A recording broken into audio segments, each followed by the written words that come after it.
Hello everyone, and welcome back to the Guiding Gamer's Guide to Redstone number 5. Today we take the first look at Redstone circuits, and what a circuit is, what it does, why you need them, and we have 4 examples down here we're gonna go over today. And in the next episode we're most likely going to go over even more circuits. So, okay, we're gonna start with one of the most used circuits, which is a monostable circuit. So, what is a monostable circuit? Well, the best way to explain it is that it shortens a pulse. So, no matter how long of an input I have here, it will always give out a output of exactly a 1 redstone tick pulse. So, let's say I use the lever, it will still be 1 tick. What is this useful for? Well, it's useful if you don't need a constant output, even though you have a constant input. It's useful if you want to do something called spitting out blocks from a piston, because pistons will actually not remain their block on them if they're 1 ticked, even though they're sticky. So that technically creates what is called a T flip-flop, which is something that changes state between 2 states every time you activate it. But that's what I have on the next circuit.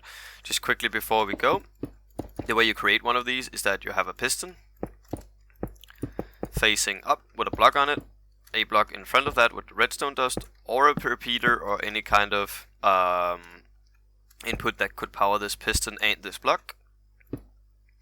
And then you have a repeater to take output.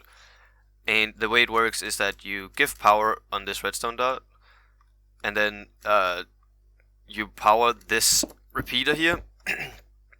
But then, like, after 2 game ticks or 1 redstone tick, this piston will start extending, which means that this will be cut off from power.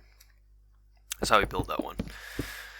Alright, then the next circuit we have is a T flip-flop.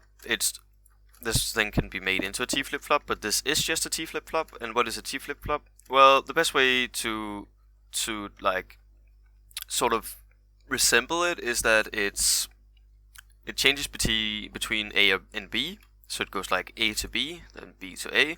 Or you could also just say that it's, in essence, it's making a short pulse act like a lever. So it makes a button act like a lever would. A lever is basically a T flip-flop. If you put down a lever here, on, off, on, off. So that is basically what this is.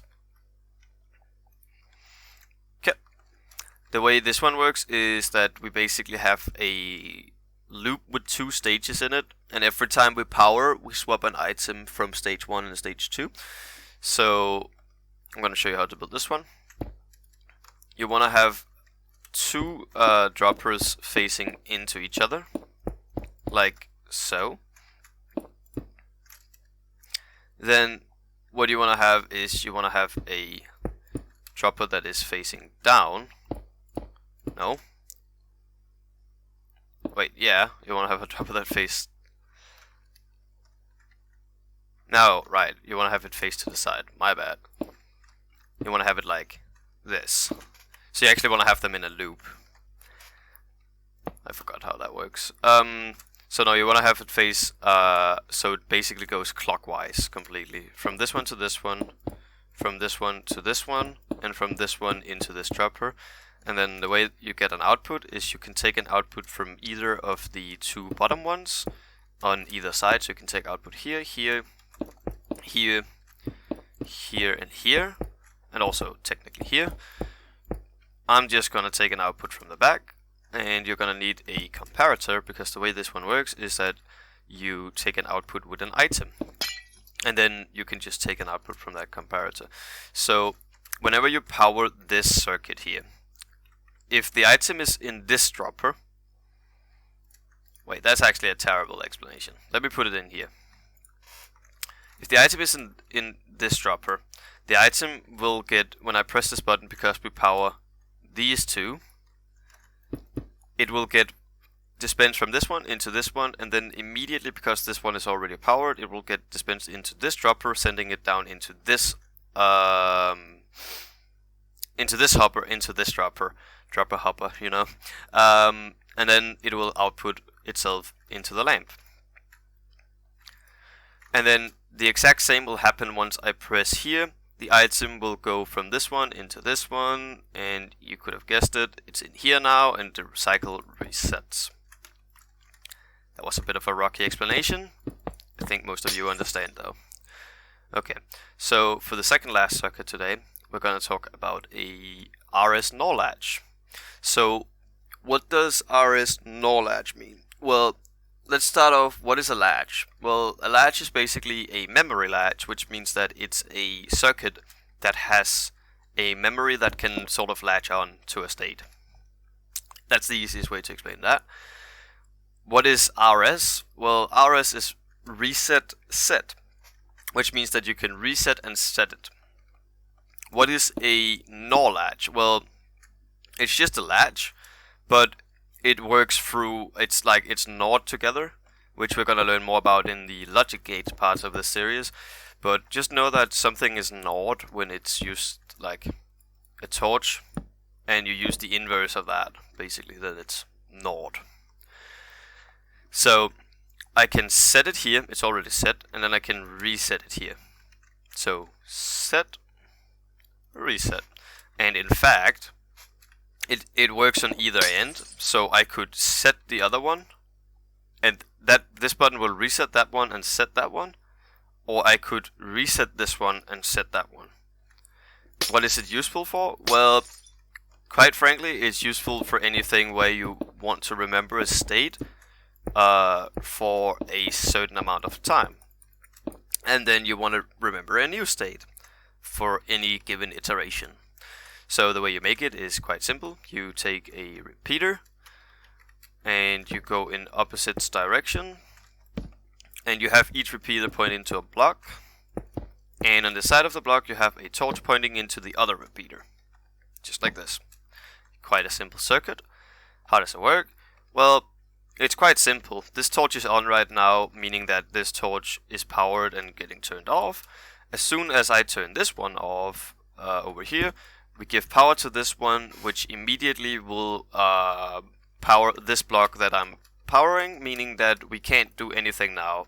No matter how many times we press this, it's already set.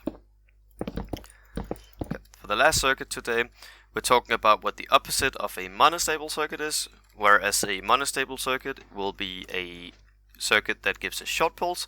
A pulse extender is basically something where you give it a short pulse, but it stays on longer and longer and longer. So how does this one work? Well, because I have a resource pack, you can kind of see what's going on here. So what's going on is that I power this block with a signal strength of 15. That goes through this comparator. We output 15, that drops down to 14. And then it takes, you remember, it takes 1 tick to go through a comparator every single time. So 14 here, this reads 14. We output 14, that goes down to 13. It takes a tick and it gets output as 13. That drops to 12. It takes a tick, we output 12. That goes down to 11. You name it. And that it has to do that all the way until we get all the way down to the bottom. So, and you can even make this one is pretty simple to make a longer. You just add more comparators, because the more comparators you have, it'll take 2 redstone ticks, 4 game ticks, extra every time. So this is now a slower version. And so on and so forth. I don't think I need to explain how to build this one.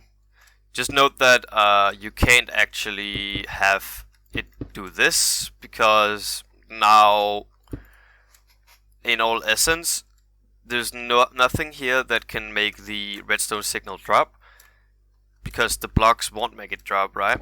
So you need always, you can have a block, but you need 2 redstone in consecutive order, because otherwise there won't be a signal drop. So this will now be very slow, because it can only drop on this block, basically.